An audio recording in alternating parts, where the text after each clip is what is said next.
اگلی صورت ہے سورۃ الطارق. بسم اللہ الرحمن الرحیم. مکی صورت ہے، 17 آیات ہیں. بسم اللہ الرحمن الرحیم. والسماء والطارق، قسم ہے آسمان کی اور رات کو نمودار ہونے والے کی. وما ادراک ما الطارق، اور آپ کو کیا خبر کہ وہ رات کو نمودار ہونے والا کیا ہے. النجم الثاقب، وہ ستارہ ہے چمکنے والا. طارق بیسیکلی تارا کا سے ہے، طریق راستے کو کہتے ہیں، اور راستے پہ چلنے والے کو طارق کہتے ہیں. جیسے طارق صاحب بیٹھے ہیں تو یہ نام بھی رکھا جاتا ہے. تو لیکن اللہ تعالیٰ نے اس کو مزید واضح کر دیا، کیونکہ رات کو نمودار ہونے والا یا رات کو آنے والا، مسافر بھی اس کا ترجمہ کیا جاتا ہے، رات کو آنے والا مسافر، لیکن اس کو اسپیسیفائی کر دیا ہے اس آیت نے. النجم الثاقب، اس سے مراد ہے چمکتا ہوا ستارہ، یعنی شہاب ثاقب. شہاب شعلے کو کہتے ہیں، اور ثاقب جو ہے وہ جو ایک سوراخ بنا کے گزرے. جیسے وہ آسمان میں جب شہاب ثاقب جاتے ہیں تو وہ ایک جس طرح اندھیرے میں ایسے وہ جیسے کچھ سوراخ کرتا ہے، ایسے وہ اس کی وہ سرنگ سی بنتی ہے. تو اس سے یہ مراد ہے. اور ستارے ٹوٹتے رہتے ہیں، ہم کہتے ہیں یہ ستارے ٹوٹ رہے ہیں. اور اس کی جو اسلامک انٹرپریٹیشن ہے اور احادیث میں آتا ہے وہ یہی ہے کہ جو جنات وغیرہ آسمان پہ خبریں لینے کے لیے جاتے ہیں تو ان کو پھر شہاب ثاقب مارے جاتے ہیں. ان کل نفس لما علیہا حافظ، نہیں کوئی بھی جان، کوئی بھی نفس مگر اس پر ایک محافظ ہے، اس کی حفاظت کرنے والا ہے. یہ بڑی اہم آیت ہے، بڑی قابل غور ہے کہ اللہ تعالیٰ فرما رہے ہیں کوئی بھی جان ایسی نہیں ہے جس کی حفاظت پہ ہم نے کسی کو مقرر نہیں کیا ہوا. اسی طرح سورۃ الرعد میں آیت نمبر 11 میں آیا ہے کہ لَهُ مُعَقِّبَاتٌ مِّن بَيْنِ يَدَيْهِ وَمِن خَلْفِهِ، کہ ان کی حفاظت کے لیے فرشتے ہیں ان کے آگے بھی اور پیچھے بھی. بعض مفسرین نے کہا ہے کہ یہ اس سے اللہ ہی مراد ہے، اللہ حفاظت کرنے والا ہے ہر ایک کی، اور وہ ہر ایک جاندار کی حفاظت کر رہا ہے. لیکن مفسرین نے تفصیل میں اس میں بیان کیا ہے کہ ہر انسان کے اوپر 360 فرشتے ہیں جو اس کی حفاظت کر رہے ہیں.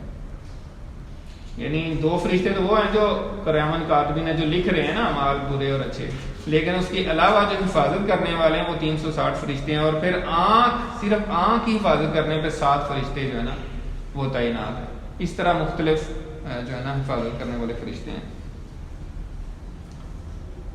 اور اللہ تعالیٰ دیکھیں جس طرح ابھی بات ہو رہی ہے کہ شہاب ثاقب گرتے ہیں زمین پہ. اب اتنی بڑی کائنات ہے اور اس میں ستارے ٹوٹ رہے ہیں، تو بعض کا بتاتے بھی ہیں کہ وہ ستارہ ٹوٹ رہا ہے زمین کے قریب سے گزرے گا، لیکن اللہ تعالیٰ حفاظت کر رہا ہے.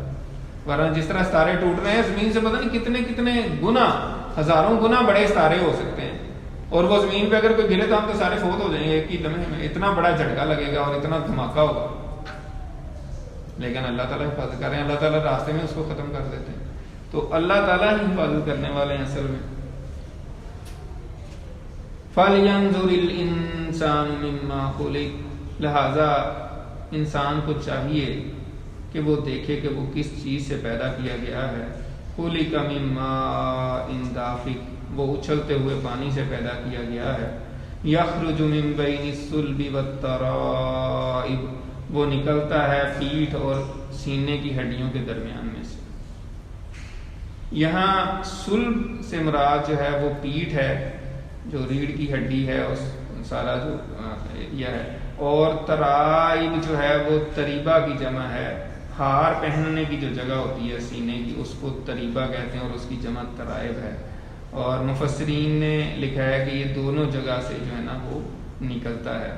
اور بعض مفسرین نے لکھا ہے کہ صلب سے مراد مرد کا پانی اور ترائب سے مراد عورت کا پانی ہے، اور جب وہ مل جاتا ہے دونوں کا تو پھر وہ ایک ہی بن جاتا ہے.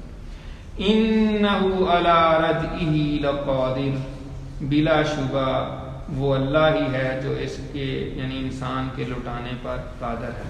یعنی انسان کو جس طرح اللہ تعالیٰ نے پیدا کیا ہے تو وہ قیامت کے دن اس کو دوبارہ بھی اٹھائے گا، وہ اس کو لوٹانے پر پوری طرح قادر ہے.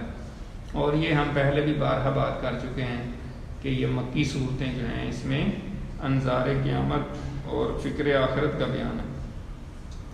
یوم تبلی السرائر، جس دن ظاہر کیے جائیں گے تمام راز، یعنی قیامت کا دن وہ ہوگا جس دن لوگوں کے راز فاش ہو جائیں گے۔ یعنی ایک بندہ ہے وہ کیا عمل کرتا رہا ہے، آپ وہ بظاہر تو دنیا کو دکھا رہا ہے کہ میں یہ عمل کر رہا ہوں، لیکن اس کے پیچھے کیا نیت تھی، کیا ارادہ تھا، وہ ظاہر ہو جائے گا۔ ایک بندہ ہے وہ بڑے بڑے ارادے بڑی نیتیں کر کے رکھتا رہا ہے اور وہ کچھ نہیں کر سکا، وہ بھی ظاہر ہو جائے گا۔ اللہ تعالیٰ تو کسی کی نیت کو بھی دیکھے گا کہ کسی بندے کی کیا نیت تھی، تو اس کے مطابق اجر دے گا۔ اسی طریقے سے کسی نے کسی کے ساتھ زیادتی کی ہے، جو بھی چھپ کے غلط کام کیے ہوں گے اس دن سارے راز فاش ہو جائیں گے۔ فما لہ من قوت ولا ناصر، تو نہ ہوگی اس کے لیے کوئی قوت اور نہ کوئی مددگار، یعنی اس دن جو ہے اس کے لیے کوئی قوت اور کوئی مددگار نہیں ہوگا۔ والسماء ذات الرجی والارض ذات الصدع، یہ دو آیات جو ہیں یہ کلام کا حسن ظاہر کر رہی ہیں کہ اس میں کس طریقے سے بیلنس ہے، کس طریقے سے قافیہ اور ہم وزن الفاظ اور اس میں معنی کا سمندر بھی ہے۔ والسماء ذات الرجی، قسم ہے آسمان کی بار بار بارش لانے والے کی، والارض ذات الصدع، اور زمین کی جو پھٹتی ہے اور بار بار پودے اگاتی ہے۔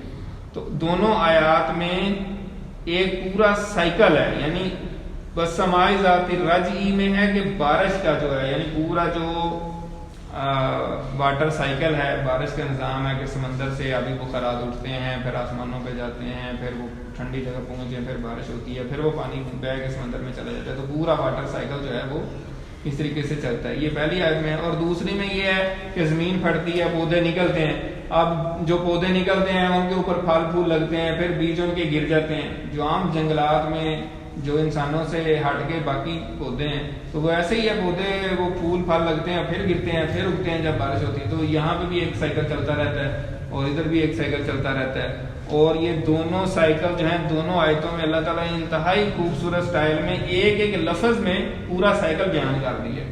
تو یہی چیز ہے کہ ایک ہی آیت میں ایک ہی جملے میں ایسا علم کا سمندر بند کر دینا اور دوسرے میں اس کے برابر کا، تو یہ اسی وجہ سے وہ عرب جو ہے نا حیران ہوتے تھے کہ یہ کیسا کلام ہے۔ والسماء ذات الرجی والارض ذات الصدع انہ لقول فصل، بلا شبہ یہ قرآن البتہ قول فیصل ہے، یعنی فیصلہ کن کلام ہے، اس نے جو فرما دیا وہی حق ہے، وہی سچ ہے۔ وما ہوا بالہزل، اور یہ کوئی ہنسی مذاق نہیں، یعنی قرآن مجید کوئی ہنسی مذاق کی کتاب نہیں ہے، یہ بہت سیریس معاملہ ہے اور اس کو بہت سیریس لینے کی ضرورت ہے۔ انہم یکیدون کیدا، بلا شبہ وہ کافر سازشیں کرتے ہیں، واقید کیدا، اور میں بھی تدبیر کرتا ہوں۔ قید جو ہے عربی کا ایک ایسا لفظ ہے کہ یہ اگر نیگیٹو میننگز لیے جائیں، اس کے نیگیٹو سینس میں استعمال کیا جائے تو آپ اس کا اردو ترجمہ سازش کر سکتے ہیں، اور پازیٹیو اگر لیا جائے تو اس کا ترجمہ تدبیر کر سکتے ہیں۔ تو اللہ کے لیے جب اس کا ترجمہ کیا جاتا ہے تو تدبیر یعنی اللہ بھی تدبیر کرتا ہے، اور جب کافروں کے لیے لیا جاتا ہے ترجمہ تو پھر اس کا مطلب عام طور پہ سازش اور چال کیا جاتا ہے۔ تو یہاں پہ اللہ تعالیٰ کہہ رہے ہیں کہ وہ بھی چالیں چل رہے ہیں اسلام کی روشنی کو ختم کرنے کی، قرآن مجید کے مشن کو، قرآن مجید کی دعوت کو ختم کرنے کی کوششیں کر رہے ہیں اور سازشیں کر رہے ہیں اور چالیں چل رہے ہیں، اور میں بھی اپنی تدبیر کر رہا ہوں، میں بھی اپنی پلاننگ کر رہا ہوں۔ تو دیکھتے ہیں کہ کس کی پلاننگ کامیاب ہوتی ہے۔ اسی پہ یعنی علامہ اقبال نے کہا تھا نا کہ نور خدا ہے کفر کی حرکت پہ خندہ زن، پھونکوں سے یہ چراغ بجھایا نہ جائے گا۔ تو پھونکوں سے یہ چراغ تو نہیں بجھایا جا سکتا۔ فَمَحْوِلِ الْكَافِرِينَ أَمْهِلْهُمْ رُوَيْدًا، تو اے نبی صلی اللہ علیہ وآلہ وسلم آپ مہلت دیجئے کافروں کو، بس تھوڑی سی مہلت ان کو دے دیں، یعنی جلدی نہ کیجئے ان کے لیے عذاب کی، ان کو میں بہت جلد پکڑ لوں گا، اور پھر ان بطش ربک لشدید، پھر آپ کی رب کی پکڑ بہت سخت ہوگی۔ تو اللہ تعالیٰ سے دعا ہے کہ اللہ تعالی ہم نے جو کچھ پڑھا ہے سنا ہے اس پر عمل کرنے کی توفیق عطا فرمائے، قرآن مجید کی دعوت کو عام کرنے کی توفیق عطا فرمائے، اسے دوسروں تک پہنچانے کی توفیق عطا فرمائے اور اس پر ہمیں عمل کرنے کی توفیق عطا فرمائے۔ وآخر دعوانا ان الحمد للہ رب العالمین۔ سبحانک اللہم وبحمدک نشہد ان لا الہ الا انت نستغفرک ونتوب الیک۔ جزاک اللہ۔